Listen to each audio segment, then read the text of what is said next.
झापाको दमकमा Damak view tower निर्माण गर्नुभएको छ। उक्त टावरको यकिन लागत कति हो प्रधानमन्त्रीज्यू? दिएको विद्युतको बक्यौता नतिर्ने उद्योगहरूबाट बक्यौता उठाएर सर्वसाधारण उपभोक्तालाई सहुलियत दिन हुँदैन। 300 दिनभित्र कीर्तिपुर खेल मैदानलाई सुविधा सम्पन्न रङ्गशाला बनाउने निर्णय गरेको थियो। आज भदौ 6 गते भइसकेको छ। उक्त निर्णय गरेको 38 दिन बितिसकेको छ। यो जुन दिन भन्यो त्यसै दिनबाट सुरु गर्न सकिँदैन। त्यो सुरु गर्नका लागि त्यसका प्रक्रिया हुन्छन्। यो जन्मिँदै यसका विरुद्ध अनेकौं प्रहार आए भने जस्तै 3 दिनभित्र कुनै पनि मन्त्रालयले फाइल रोक्न नपाउने, त्यसलाई 3 दिनभित्रै अगाडि बढाइसक्नुपर्ने। राष्ट्रिय हितको पक्षमा कुनै शङ्का नगर्न आग्रह गर्न चाहन्छु। यसले राष्ट्रिय हितको प्रश्नमा कुनै सौदाबाजी त्यस्तो गर्दैन। जसले महसुल घुमाइ फिराइकन कहाँ गयो 16 अरब? डेडिकेटेड र ट्रङ्क लाइनका विद्युत उपभोक्ताहरूबाट सरकारले बक्यौता महसुल उठाउँछ। सम्मान्य सभामुखज्यू, सभामुखको अनुमतिले सम्मान्य प्रधानमन्त्रीज्यूबाट निम्न प्रश्नहरूको जवाफ चाहन्छु। सम्मान्य प्रधानमन्त्रीज्यू, यही श्रावण 32 गते बिहान अमेरिकी स्टेट डिपार्टका deputy secretary R Verma Nepal आएर सरकारसँग घनीभूत छलफल भएको भन्ने सुन्नमा आयो। के विषयमा छलफल भयो र एसएसपी स्टेट पार्टनरसिप प्रोग्राम र स्टारलिङ्क स्टेसन सम्बन्धी सम्झौताका लागि पहल भइरहेको भन्ने पनि सुनिन्छ। यस सम्बन्धी सम्मानित सदनलाई जानकारी गराउन म निवेदन गर्छु। दोस्रो, राष्ट्रिय सभाको विधायन समितिले सरकारले बनाउनु पर्ने भनी पठाएको अति आवश्यक ऐनहरूको सूची अनुसार सङ्घीयता कार्यान्वयनको महत्त्वपूर्ण ऐन सङ्घीय निजामती ऐन र प्रहरी समायोजन ऐन यो अधिवेशनमा पास हुन्छ कि हुँदैन? यस सम्बन्धमा किन ढिला भइराखेको छ? अर्को, हिजो सर्वसाधारण जनतालाई लोडसेडिङमा राखेर उद्योगी व्यवसायलाई दिएको विद्युतको बक्यौता नतिर्ने उद्योगहरूबाट बक्यौता उठाएर सर्वसाधारण उपभोक्तालाई सहुलियत दिन हुँदैन? धन्यवाद। सम्माननीय प्रधानमन्त्रीज्यू, एउटा कुरा चाहिँ म वर्तमान सरकारसँग राष्ट्रिय हितको पक्षमा कुनै शङ्का नगर्न आग्रह गर्न चाहन्छु। यसले राष्ट्रिय हितको प्रश्नमा कुनै सौदाबाजी त्यस्तो गर्दैन। अमेरिकी deputy secretary of state for management and resources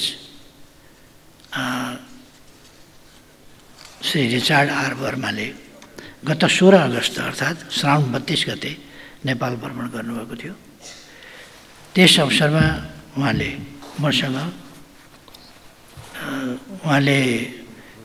र माननीय परराष्ट्र मन्त्रीसँग शिष्टाचार भेट गर्नुभएको थियो र बेलुका फर्किनु भएको थियो।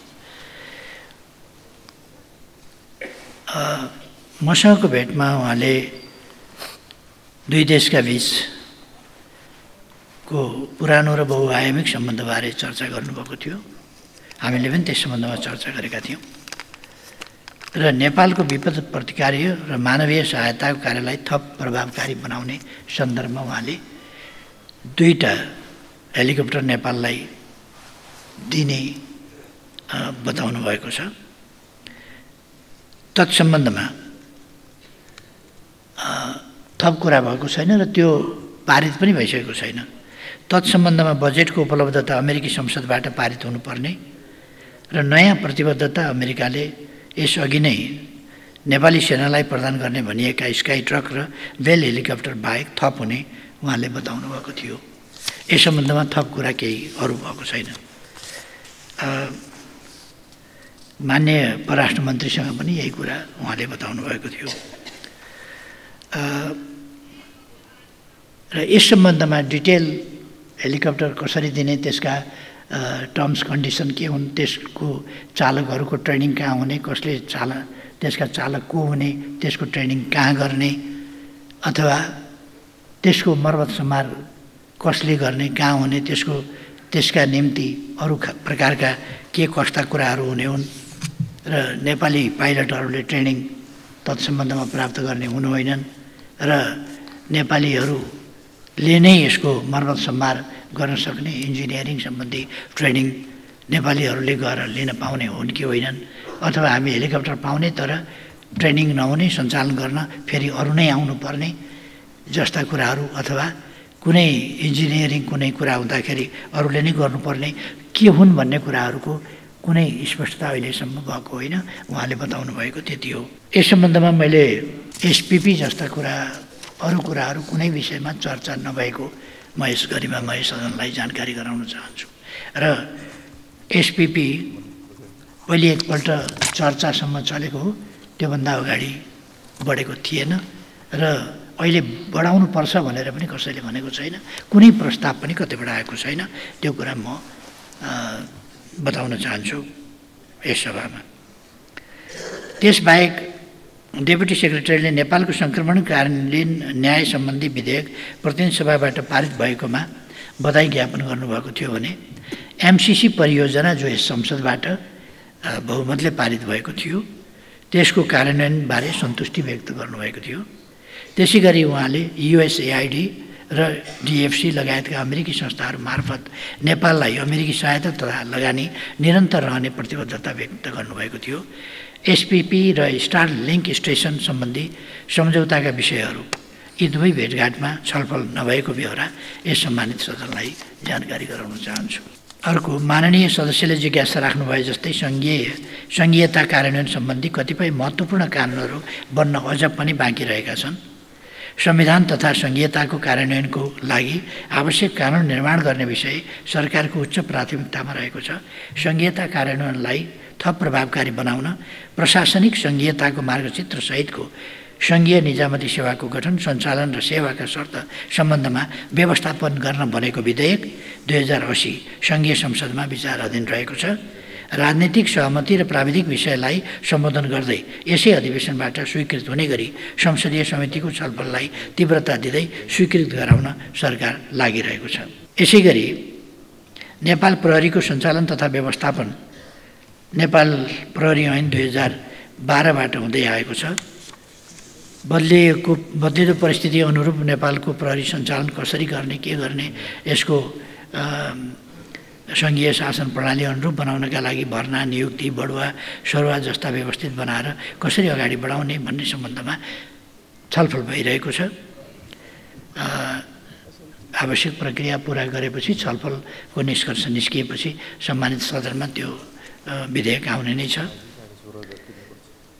त्यसको मस्यौदा डेडिकेटेड र ट्रङ्क लाइनका विद्युत उपभोक्ताहरूबाट सरकारले बक्यौता महसुल उठाउँछ।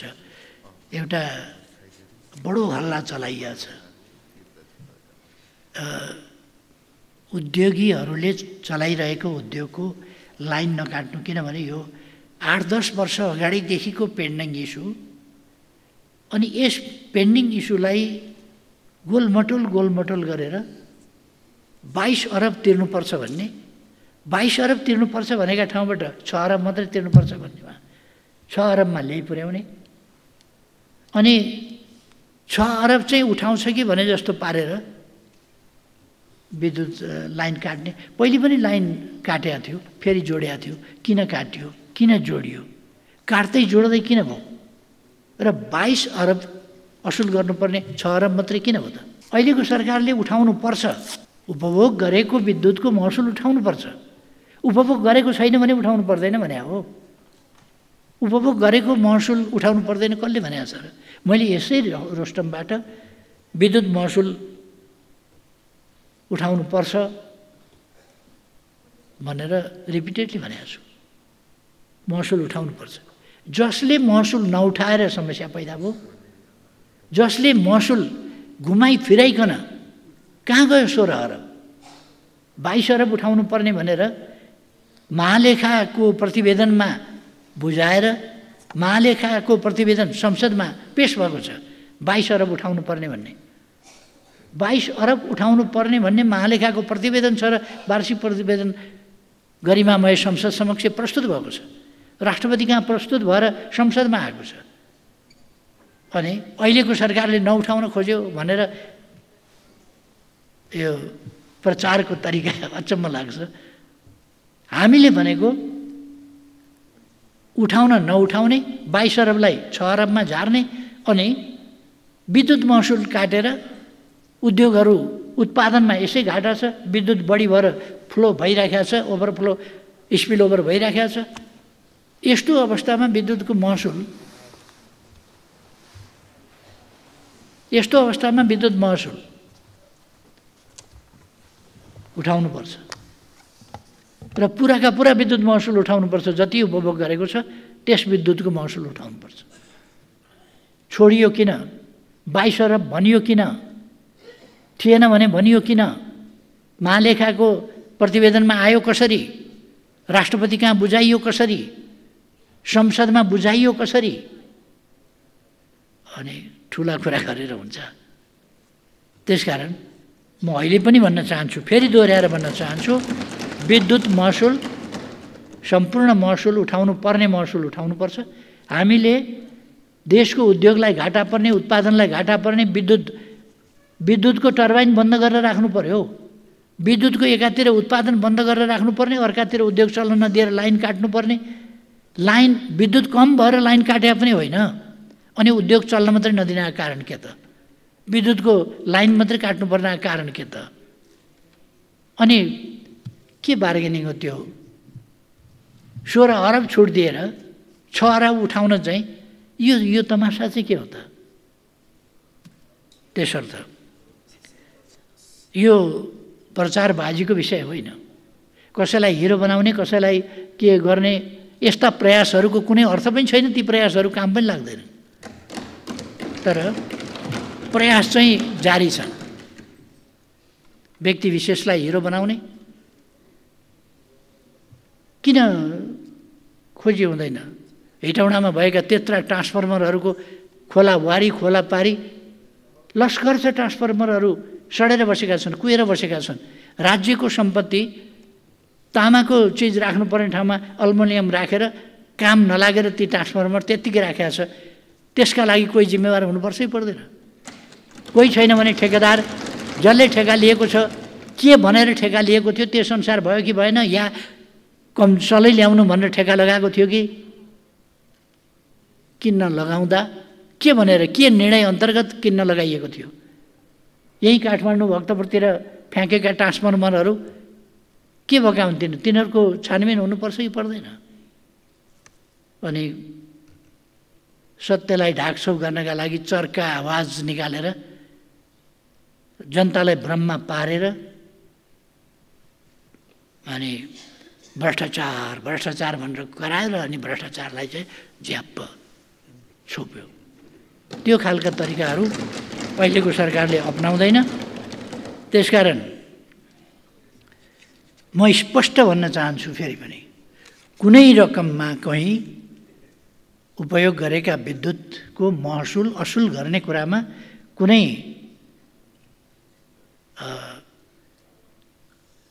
छुट दिइने छैन। र कारण त अलिकति होला, तर अनुपयुक्त ढङ्गले जसरी विद्युत काटियो, उद्योगलाई दिइरहेको विद्युत उत्पादनमा कमी हो। मजदुरहरू त्यत्तिकै बसे, अरू त्यत्तिकै बसे, इन्जिन त्यत्तिकै बसे, मान्छे त्यत्तिकै, उत्पादन भएन। उत्पादन नभएपछि के हुने भयो भने तिनीहरूले उत्पादन गरेर जहाँ सप्लाई गर्थे त्यो सप्लाई नहुने भयो। कति दिनसम्म उसले उत्पादन नभएपछि सोरुम खाली राखेर बस्छ, अन्तबाट किन्छ नि उसले। त्यसकारण ती उद्योगहरूले जहाँ बेच्ने गरेका थिए त्यहाँ बाहिर नपाउने भए। अर्कोतिर जहाँबाट सामग्री किन्ने गरेका थिए कच्चा पदार्थ, यहाँ नलिने भइसकेपछि, उद्योग नचलेपछि लिने भएन। नलिएपछि अनि उनीहरूले सप्लायरबाट सप्लाई पनि नपाउने भए। प्रोडक्सनको उनीहरूको चेन नै, इन्डस्ट्रीको एक तहमा भन्ने हो भने इन्डस्ट्रीको तत्त्व नै ब्रेक हुने भयो। त त्यसो भएर यस्ता खालका कुराहरू हुनु हुँदैन भनेर सरकारले जिम्मेवारीपूर्वक ढङ्गले विद्युत प्राधिकरणलाई भनेको हो। यो किन छोडियो, किन उठाइएन, किन तबसम्म उठाइएन, किन समयमा भुक्तानी लिइएन, त्यति बेरै यसको छिनोफानो किन गरिएन? र अहिले उद्योगका लागि महसुल तिराउने, अहिलेसम्म महसुल तिराउन विद्युतको लाइन काटिया छ, कहीँ काटिया छ? विद्युत महसुल तिराउने बाटो भनेको विद्युतको लाइन काट्नु हो। कहीँ पनि विभिन्न होटलहरूमा विद्युतको लाइन कहिले कहिले समयमा नतिरेको हुनसक्छ, त्यसलाई जरिमाना समेत के पेनल्टी सेनल्टी लगाएर पनि फेरि असुल गरे हुन्छ, तर विद्युतको लाइन काटे हुँदैन। अस्पतालले कहिले कहिले पैसा तिर्न सकेन भने त्यसमा लाइन काटिन्छ, उद्योगमा काटिन्छ, होटलमा काटिन्छ लाइन, पैसा तिरेन भन्दैमा। अर्को कुरा त यो त व्यापार पनि हो नि सरकारको, आफ्नै व्यापार रोकेर अनि सरकारले त्यसरी काम गर्छ भन्ने कुरा मात्रै हो। यसमा म स्पष्ट।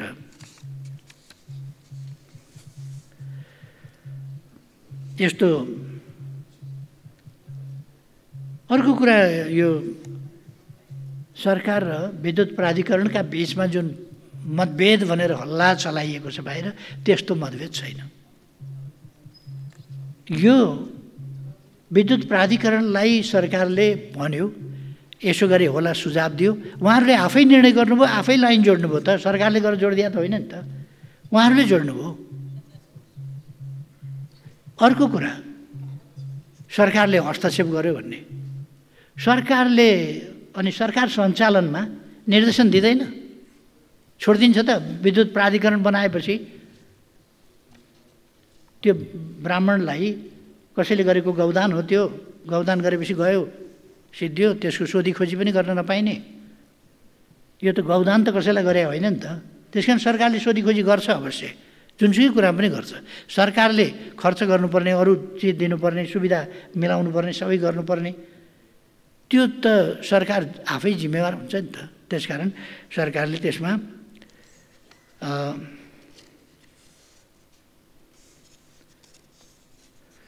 म स्पष्ट भन्न चाहन्छु, बक्यौता हामी उठाउँछौँ, छोड्दैनौँ, तर उद्योग बन्द गरेर होइन, चलाएरै। उद्योग बन्द गरेर बक्यौता उठ्छ भन्ने कुरा होइन, गलत हो। उद्योग नै बन्द हुँदा बक्यौता उठ्ने आधार पनि बन्द हुन्छ। त्यहाँ रोजगारी पाएकाको रोजगारी बन्द हुन्छ, उद्योग भएपछि उत्पादन पनि घट्छ, व्यापार घाटा बढ्छ। यी सबै कुरा ध्यान दिनु पर्दैन। त्यसकारण म फेरि पनि भन्न चाहन्छु, औद्योगिक ग्राहकसँग लिनुपर्ने खपत अनुसारको महसुल मिना गरिएको भन्ने झुटो सूचनाको पछि नलाग्न म सबैलाई आग्रह गर्न चाहन्छु। यो झुटो सूचना हो र 22 अरब भनेर संसदमा रिपोर्ट आएको छ, 6 अरब मात्रै उठाउनु पर्ने भन्ने अहिले विद्युत प्राधिकरणले भनेको छ भने यसमा यो मिना गरेको पनि अहिलेको सरकार बनेपछि अहिलेको सरकारले होइन है, स्पष्ट होस्। र यस्तो झुटो सूचनाको पछि नलाग्नका लागि म सबैलाई आग्रह गर्न चाहन्छु। सरकारले विभिन्न सहुलियत मार्फत सर्वसाधारणले खपत गर्ने विद्युतको शुल्कमा छुट दिएको छ। मासिक 21 लाख सर्वसाधारणलाई 20 युनिटसम्मको विद्युत निःशुल्क दिइएको छ। सर्वसाधारणलाई 20 युनिटसम्म खपत गर्ने उपभोक्ताहरूलाई केवल मासिक 30 रुपियाँ तिरे पुग्ने व्यवस्था गरिएको छ। त्यस्तै सिँचाइ वर्गका ग्राहकलाई प्रति युनिट 2 रुपियाँ 25 पैसाका दरले विद्युत उपलब्ध गराइएको छ भने सामुदायिक खानेपानीमा डिमान्ड चार्ज पुरै मिना गरी प्रति युनिट 4 रुपियाँ 20 पैसाको दरले विद्युत उपलब्ध गराइएको छ। चार्जिङ स्टेसनलाई सहुलियत दरमा प्रति युनिट 5 रुपियाँ 75 पैसाका दरले विद्युत उपलब्ध गराइएको छ। आगामी दिनमा सर्वसाधारणले उपभोग गर्ने विद्युत महसुल दर थप घटाउन सकिन्छ। औद्योगिक ग्राहकलाई शुल्क मिना गरेको, सर्वसाधारणसँग कसेर महसुल उठाएको भन्ने हल्लाको पछि यो नितान्त हल्ला र यो मलाई लाग्छ यो नजानेर होइन, जानी बिजिकन चलाइएको हल्ला। यस्ताका पछि नलाग्न र तथ्यहरू हेर्न, बुझ्न र बुझेर यसको सत्य बुझेर अगाडि बढ्न म सबैलाई पनि आग्रह गर्न चाहन्छु र प्रश्नकर्ता मान्यज्यूलाई पनि अनुरोध गर्न चाहन्छु। धन्यवाद। अब प्रश्नकर्ता माननीय पुष्पबहादुर शाह।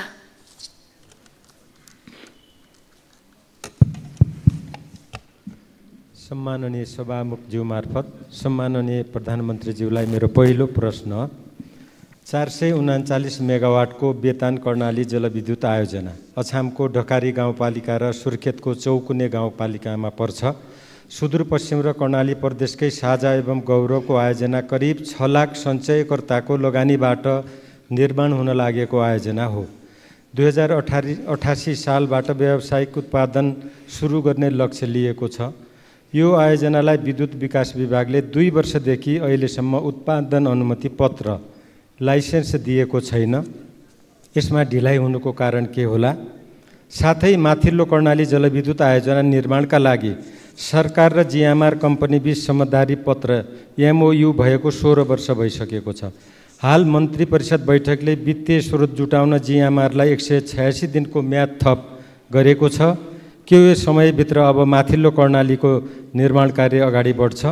प्रश्न नम्बर 2, 2034 सालमा निर्माण भएको जिल्ला अस्पताल अछाम हालसम्म टिनको छानामुनि सञ्चालनमा रहेको छ। अस्पताल निर्माणका लागि 50 करोडको ठेक्का आह्वान भए तापनि बजेट सुनिश्चितता नभएको कारणले ठेक्का सम्झौता हुन सकेको छैन। बजेट सुनिश्चित कहिले हुन्छ र निर्माण कहिले अगाडि बढ्छ? यो प्रश्न गर्न चाहन्छु। धन्यवाद। सम्माननीय प्रधानमन्त्री। मान्यज्यूले उठाउनु भएको वेतन कर्णाली जलविद्युत आयोजनाको अनुमति पत्र सम्बन्धमा 439 मेगावाट क्षमताको अर्ध जलाशययुक्त आयोजना वेतन कर्णाली सञ्चयकर्ता हाइड्रो पावर कम्पनी लिमिटेडले विद्युत उत्पादनको अनुमति प्राप्त गर्न मिति 78/11/10 विद्युत विकास विभागमा दरखास्त दिएको थियो। विद्युत आयोजनाको अनुमति पत्र सम्बन्धी निर्देशिका 2075 बमोजिम उत्पादन अनुमति पत्र प्राप्त गर्न प्रवर्धकले पेश गर्नुपर्ने कागजातहरू ढिला गरी प्राप्त भएकोले विभागले विद्युत उत्पादनको अनुमति पत्र प्रदान गर्ने प्रयोजनका लागि मिति 80/12/26 गते विद्युत नियमावली 2050 को दफा 16 बमोजिम सार्वजनिक सूचना प्रकाशित गरेको थियो। आयोजनाको वातावरणीय प्रभाव मूल्याङ्कन प्रतिवेदन 80/9/17 मा स्वीकृत भएको छ। वेतन कर्णाली सञ्चयकर्ता हाइड्रो पावर कम्पनी लिमिटेडले विद्युत आयोजनाको अनुमति पत्र सम्बन्धी निर्देशिका 2075 बमोजिम पेश गर्नुपर्ने नेटवर्थ सम्बन्धी कागजातहरू 2081 श्रावणमा पेश गरेको छ। वेतन कर्णाली अर्ध जलाशययुक्त आयोजनाको अध्ययन प्रतिवेदन बमोजिम आयोजनाको अधिकतम जलाशयको सतह अपर कर्णाली कम्पनी लिमिटेडद्वारा प्रस्तावित 900 मेगावाटको माथिल्लो कर्णाली जलविद्युत आयोजनाको ट्रेल रेसको पानीको सतहसम्म पुग्ने देखिएकाले यस सम्बन्धमा अपर कर्णाली कम्पनी लिमिटेडबाट सहमति प्राप्त गर्न ऊर्जा जलस्रोत तथा सिँचाइ मन्त्रालय, लगानी बोर्डको कार्यालय, विद्युत विकास विभाग र प्रवर्धक वेतन कर्णाली सञ्चयकर्ता हाइड्रो पावर कम्पनी लिमिटेडबाट प्रयास भइरहेको छ। त्यसै गरी माथिल्लो कर्णाली जलविद्युत आयोजनाको वित्तीय व्यवस्थापन सम्बन्धमा स्पष्ट गर्न चाहन्छु। माथिल्लो कर्णाली जलविद्युत आयोजनाको वित्तीय व्यवस्थापनका लागि नेपाल सरकार मन्त्री परिषदले पछिल्लो पटक मिति 79/3/31 मा 2 वर्ष अवधि थप गरेको थियो। नेपाल सरकारको उक्त निर्णय विरुद्ध सर्वोच्च अदालतमा मुद्दा परेको र उक्त मुद्दामा सर्वोच्च अदालतले मिति 79/7/17 मा म्याद थप कार्यान्वयन नगर्न अन्तरिम आदेश दिएको थियो भने मिति 80/1/24 को संवैधानिक इजलासले फेरि म्याद थप नगर्न नेपाल सरकार मन्त्री परिषदलाई निर्देशनात्मक आदेश दिएको थियो। अदालतको सोही आदेश बमोजिम नेपाल सरकारले जिएमआरलाई अन्तिम आदेशका कारण गुमेको 186 दिनको म्याद थप गरेको र सोको जानकारी लगानी बोर्डले 81/4/27 मा जिएमआरलाई दिएको देखिन्छ। यस अवस्थामा तोकिएको अवधिमा प्रवर्धक जिएमआरले वित्तीय व्यवस्थापन गरी माथिल्लो कर्णाली आयोजनाको निर्माण कार्य अगाडि बढाउनु पर्ने देखिन्छ। अर्को प्रश्नमा जिल्ला अस्पताल अछामको भवन निर्माण गर्ने विषय सरकारको प्रमुख प्राथमिकतामा रहेको जानकारी दिन चाहन्छु। हामीसँग स्रोत र साधन सीमित छ। उपलब्ध स्रोत र साधनलाई प्राथमिकीकरण गरी यस्ता अस्पताल निर्माण गर्न गत आर्थिक वर्षमा बजेट प्रस्ताव नभएको भए आगामी आर्थिक वर्षको बजेट तर्जुमा गर्दा विषयगत मन्त्रालयबाट प्राथमिकतापूर्वक प्रस्ताव गर्ने जानकारी दिँदै निर्माण कार्य अगाडि बढ्ने विश्वास दिलाउन चाहन्छु। धन्यवाद। अब प्रश्नकर्ता माननीय नागिना यादव।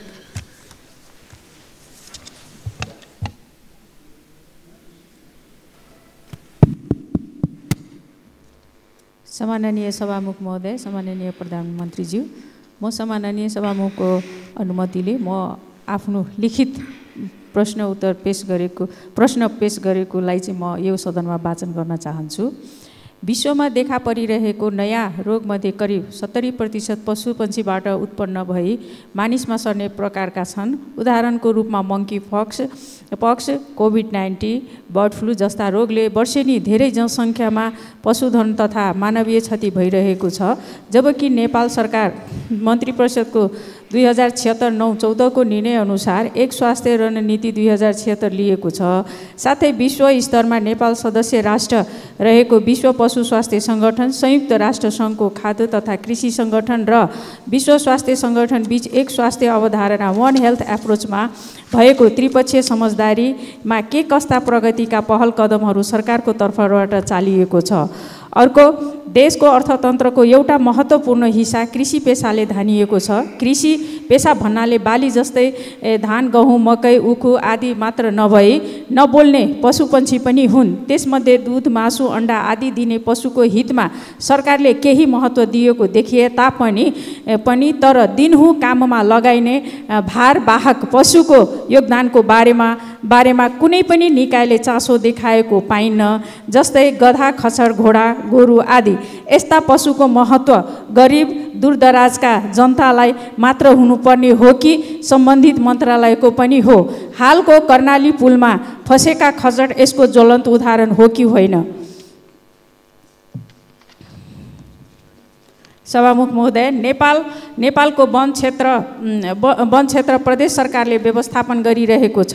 सङ्घीय वन तथा वातावरण मन्त्रालयले वन तथा वातावरण सम्बन्धी नीति नियम बनाउने हो। तर यहाँ सङ्घीय वन तथा वातावरण मन्त्रालयले 2076 सालमा बनाएको वन ऐनमा 1 वर्षसम्म कैद तथा 2 लाखसम्म जरिवानाको मुद्दाको तहकिकात तथा दायरी प्रदेश सरकारको कर्मचारीले गर्न पाउने, तर 1 वर्षभन्दा बढीको कैद तथा 2 लाखभन्दा बढीको जरिवाना सम्बन्धित मुद्दाको तहकिकात तथा दायरी प्रदेश सरकारको कर्मचारीले गर्न नपाउने र यसको लागि सङ्घीय सरकारले अनुसन्धान अधिकृत तोक्न पर्ने कानुनी व्यवस्था रहेको छ। तर वन ऐन 2076 जारी भएको 5 वर्ष व्यतीत हुँदा पनि सङ्घीय सरकारले मुद्दा तहकिकात तथा दायरी गर्ने अधिकारी तोक्न सकेको छैन, जसले गर्दा जिल्लामा वन कर्मचारीहरूलाई वन संरक्षणमा ठूलो समस्याको सामना गर्नु परिरहेको छ।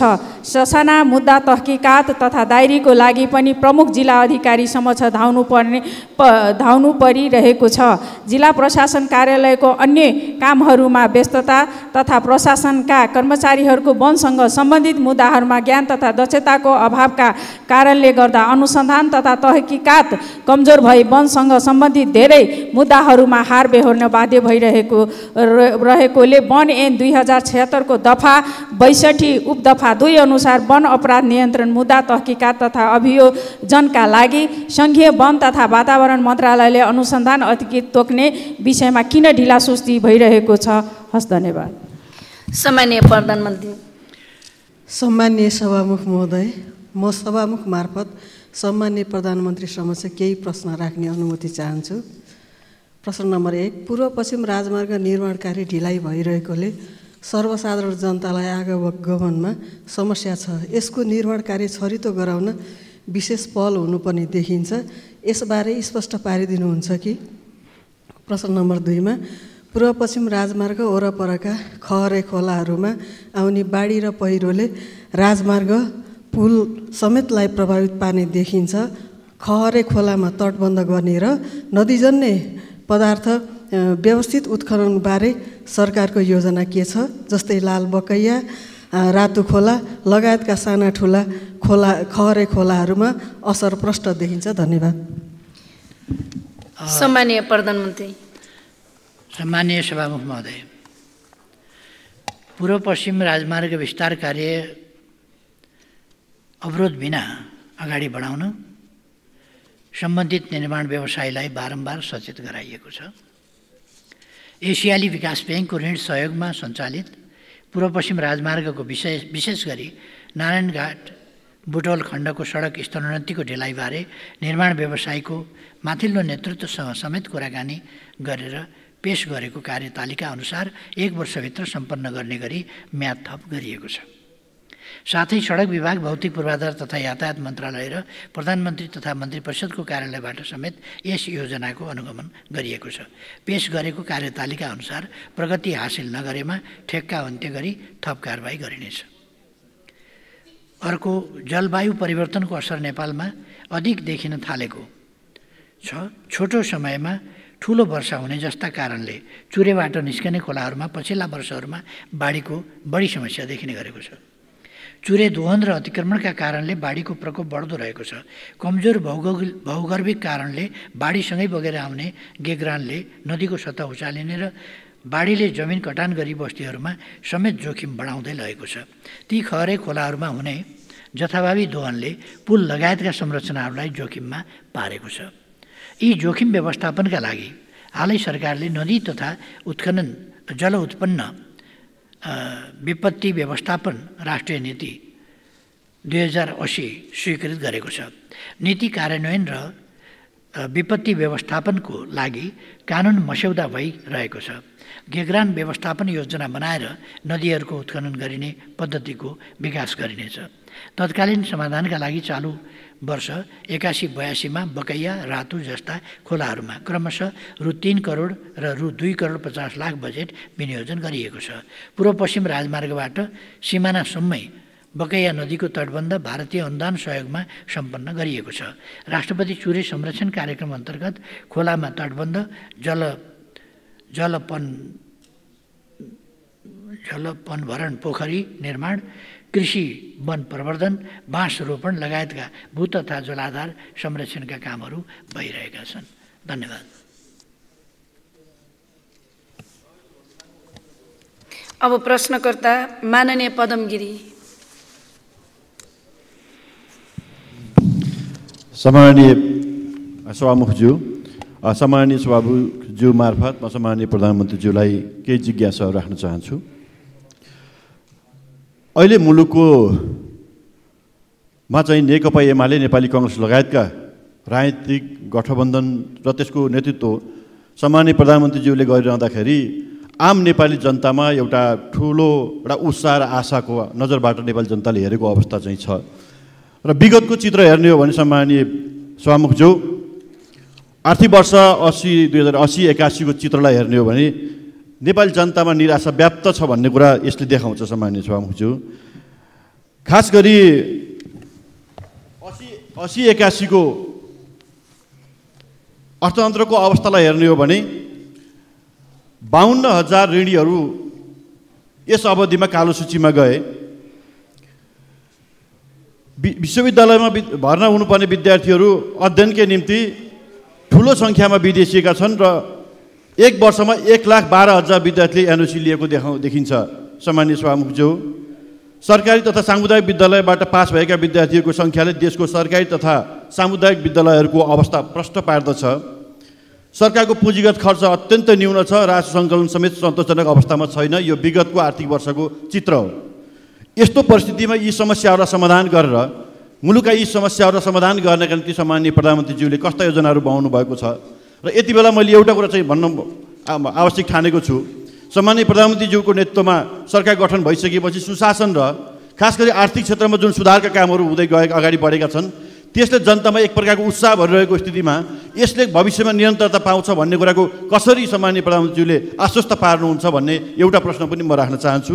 त्यस्तै गरेर पाँचथर जिल्लाको चियो भन्ज्याङदेखि बैतडीको झुलाघाटसम्म 1879 किलोमिटर लम्बाइ रहेको करिब 215 बस्तीहरू जोड्ने मध्य पहाडी लोकमार्गको सडक सीमा राइट अफ वेको निर्णय नहुँदा स्थानीयहरू वर्षौँदेखि अन्डोलमा रहेका र व्यावहारिक कठिनाइमा समेत परेका छन्।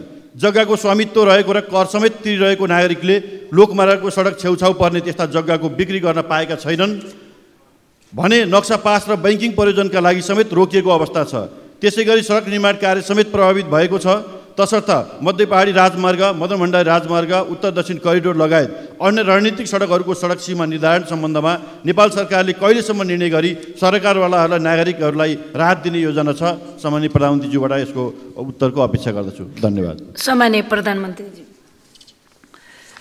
सम्माननीय सभामुख महोदय, जनतामा विद्यमान रहेको निराशा चिर्न र आशाको नयाँ सञ्चार जगाउन नै अहिलेको नेपाली कङ्ग्रेस र नेकपा एमाले जस्ता ठुला दलहरू मिलेर यो सरकार बनेको हो।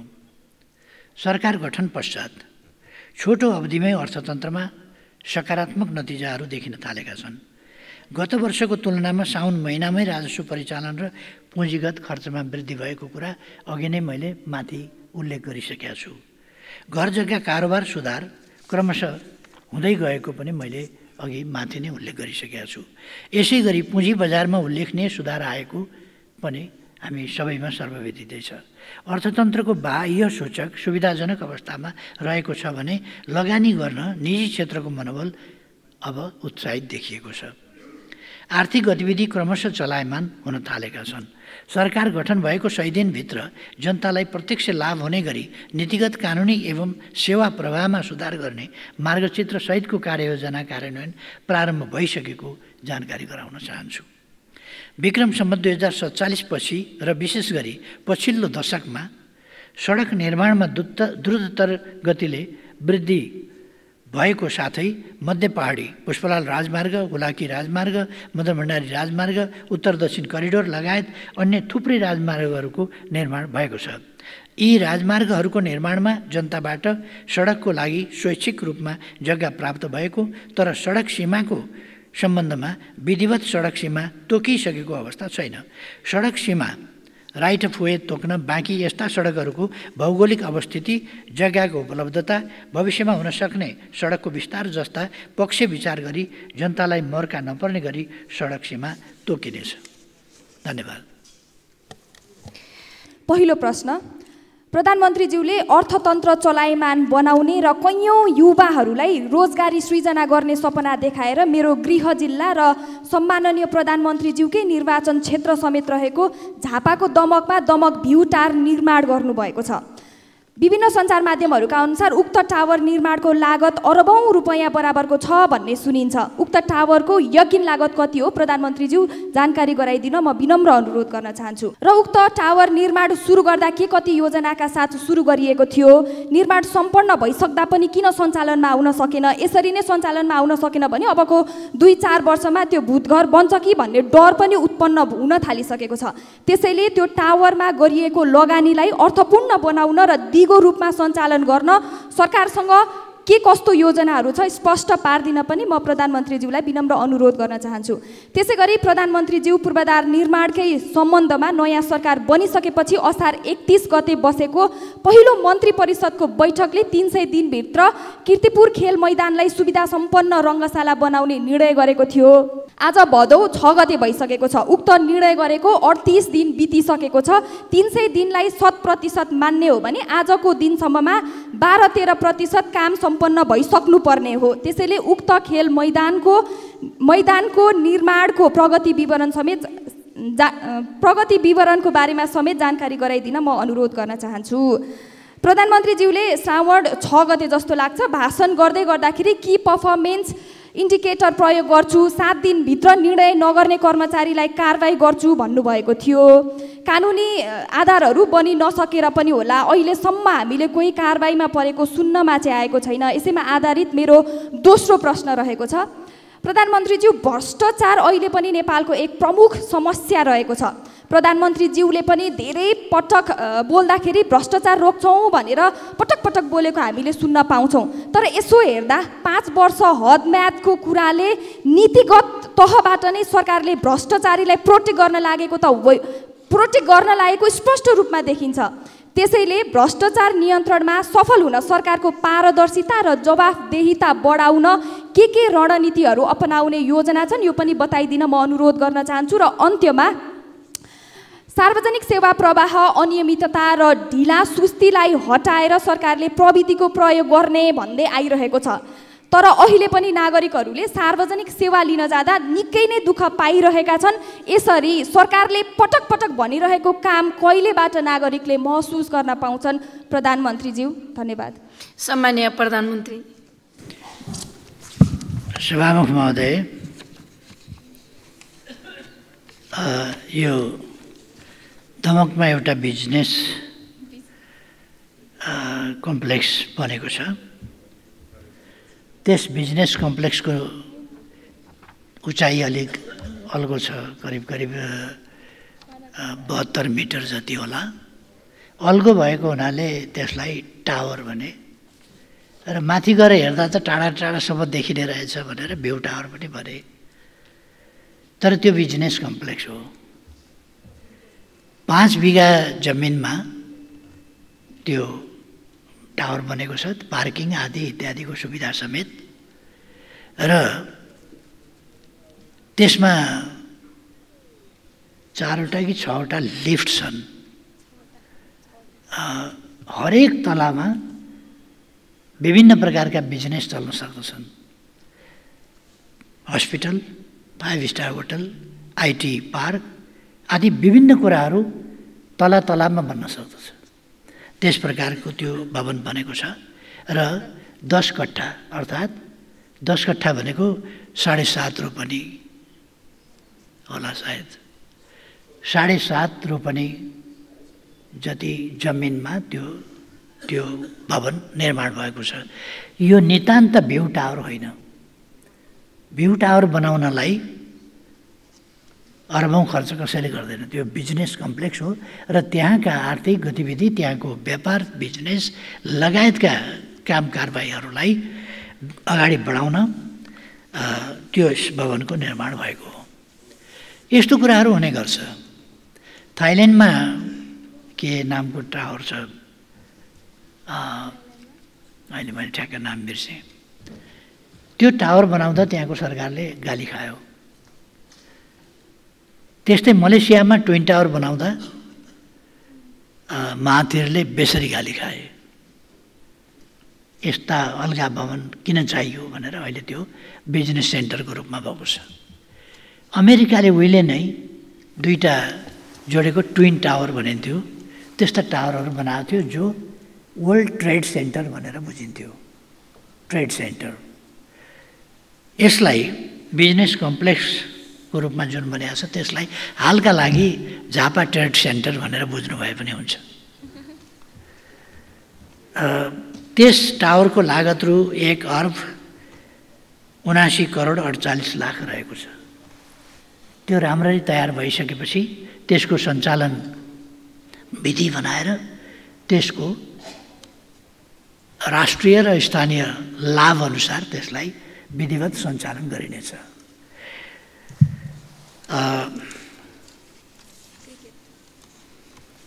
यसभित्र व्यापारिक पसलहरू, कार्पोरेट अफिसहरू, सेमिनार हल, प्रदर्शनी कक्ष, विभिन्न स्थानीय जातिहरूको संस्कृतिसँग सम्बन्धित सङ्ग्रहालय आदि समेत रहने भन्ने सोच बनाइएको छ। अब पछि के कसो गर्न सकिन्छ त्यो त सञ्चालनमा आउँदाखेरि, त्यो टेन्डरमा जाँदाखेरि त्यसलाई हेर्नुपर्छ के कुरामा त्यो प्रयोग हुन्छ भन्ने कुरा।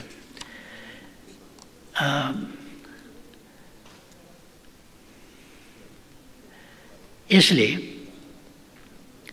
आसपासका बजारहरू र स्थानीय जनता लगायत यसले राष्ट्रिय अन्तर्राष्ट्रिय सेवा पनि पुर्याउन सकिन्छ। यदि यसलाई आइटी पार्कको रूपमा विकास गरियो भने यसले व्यापक रूपमा सुविधा राष्ट्रिय स्तरमा अथवा त्योभन्दा बाहिर पनि सुविधा पुर्याउन सक्दछ। यो टावर यस्तो टावर जन्मियो। हाम्रो देशको गीत गाउँदाखेरि यसको जन्मैदेखि अनेक प्रहार आए भन्ने राष्ट्रिय गीतमा छ एउटा। यो जन्मिँदै यसका विरुद्ध अनेकौं प्रहार आए भने जस्तै यो टावर कोही टेलिभिजनहरू खिच्न गए, कोही के गर्न गए, कोही छिमेकी सुकुम्बासीलाई यो यत्रो घर ठुलो बनेको अलिक परका सुकुम्बासीलाई यत्रो घर बनाएको छ, यहाँ बस्न पाउनुभयो तपाईँले भनेर सोधेको छ। सुकुम्बासीको व्यवस्थापनका लागि त त्यो थिएन, त्यो त अर्कै व्यवस्थापन गर्नुपर्छ त्यहाँको सुकुम्बासीका लागि।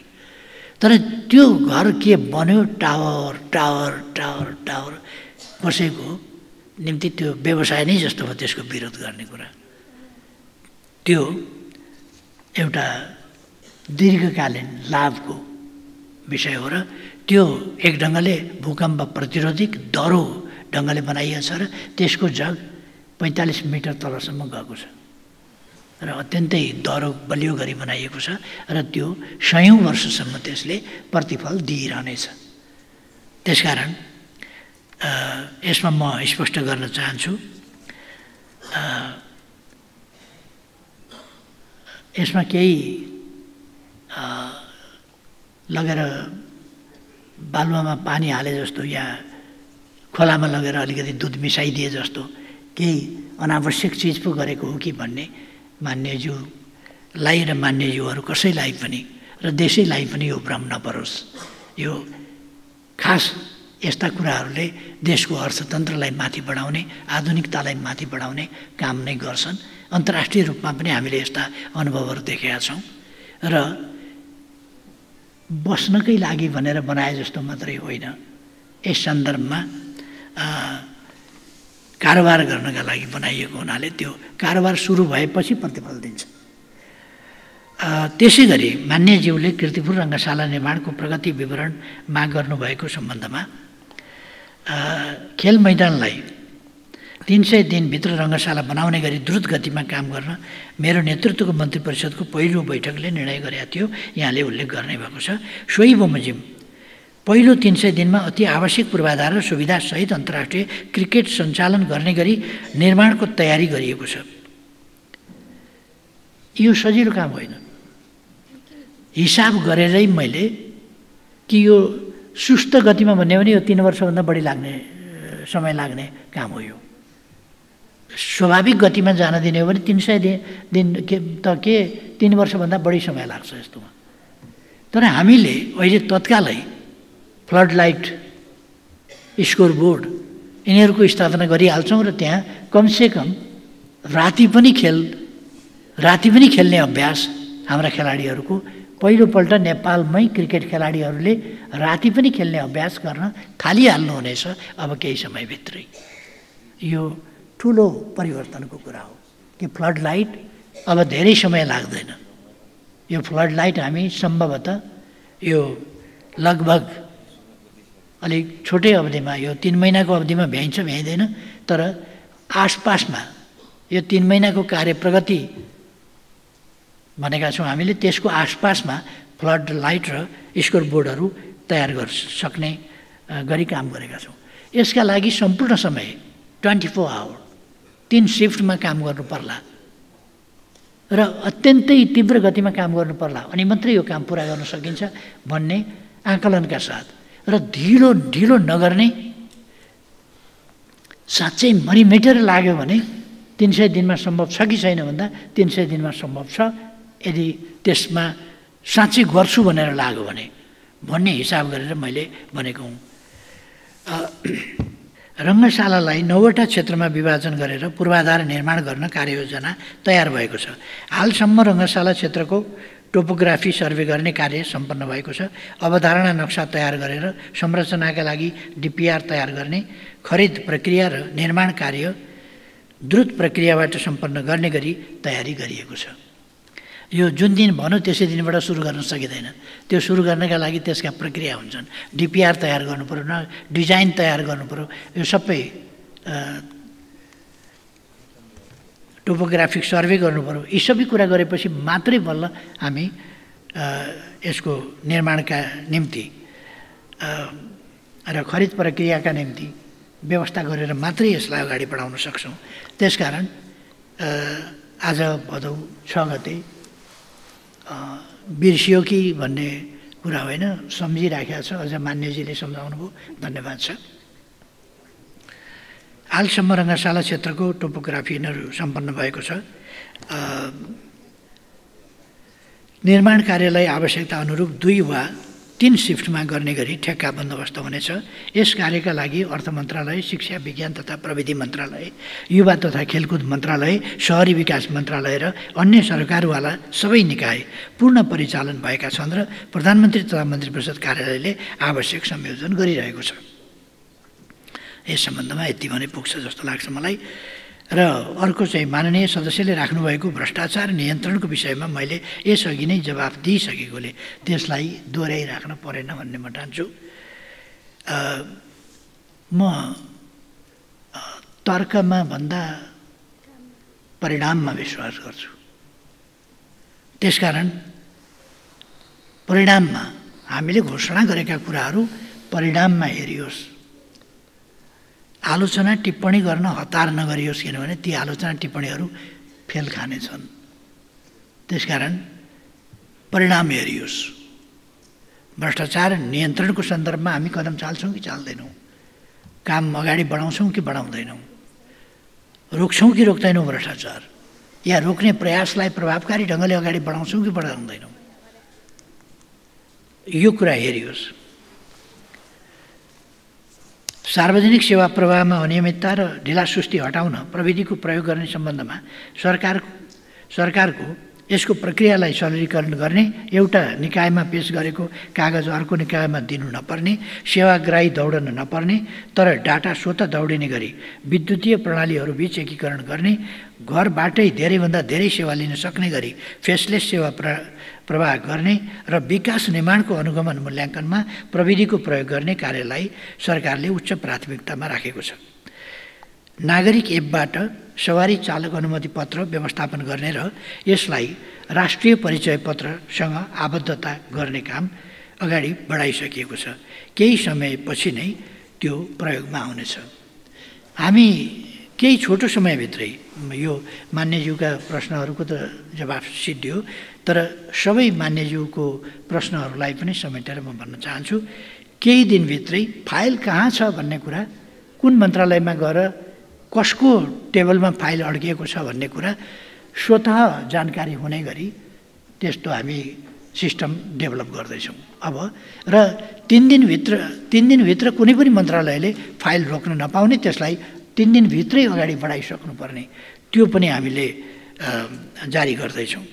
त्यसै गरेर अर्को एउटा कुरा, शिक्षाको क्षेत्रमा अघि काफी कुराहरू चलेको थियो। शिक्षाको क्षेत्रमा म भन्न चाहन्छु, यस वर्ष 52% यी दिने विद्यार्थीहरू फेल भए। 50% भन्दा माथिकै सङ्ख्या रह्यो फेल हुने 12 कक्षामा पनि।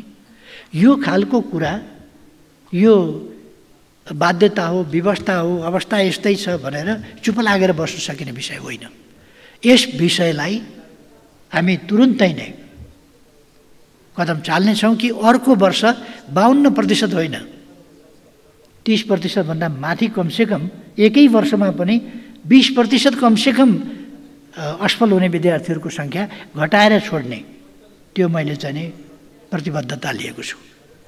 यसका निम्ति काठमाडौँबाट र विभिन्न प्रादेशिक केन्द्रहरूबाट समेत कहाँबाट हुनसक्छ हामी अनलाइन पढाइ मार्फत English, math, optional math, science र सोसियोलोजी जस्ता विषयहरूको पढाइ अनलाइनबाट पनि दिनेछौँ, जसले गर्दा यिनै विषय हुन् विद्यार्थी फेल हुने।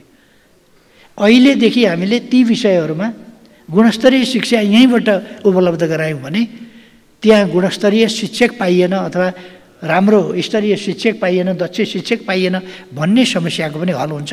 र मुख्य कुरा, विद्यार्थी फेल हुनमा शिक्षकले आफ्नो या त ज्ञानको कमी वा ज्ञान सम्प्रेषण कलाको कमीको कारणले विद्यार्थी फेल हुन्छन् मुख्य रूपमा।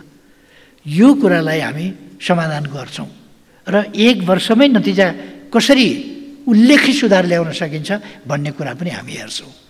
हामी खालि कुरा मात्रै गरिराखेका हुँदैनौँ। र म मान्यजीहरूलाई भन्न चाहन्छु, मेरो निर्वाचन क्षेत्रका विद्यार्थीहरूलाई मैले अनलाइन शिक्षण सेवा उपलब्ध गराएको छु। त्यसकारण त्यो कुरालाई अब म सरकारमा आइसकेपछि देशभरि फैलाउन सकिन्छ भन्ने ठान्छु र देशभरि यसलाई फैलाइनेछ। अब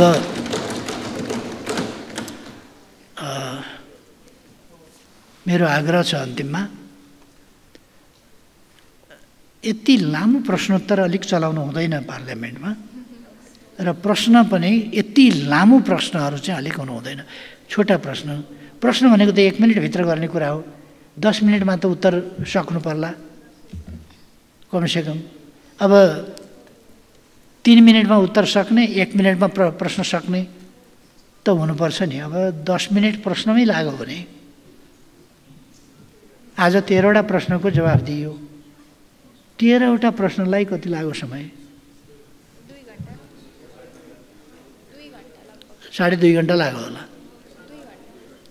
अब यत्रो समय प्रश्नोत्तर र आधा प्रश्नकर्ताको आधा जवाफकर्ताको, कतिवटा त प्रश्नै छैन। म आग्रह गर्न चाहन्छु प्रश्न नै गरौँ र जवाफकै रूपमा दिन पाइयोस्।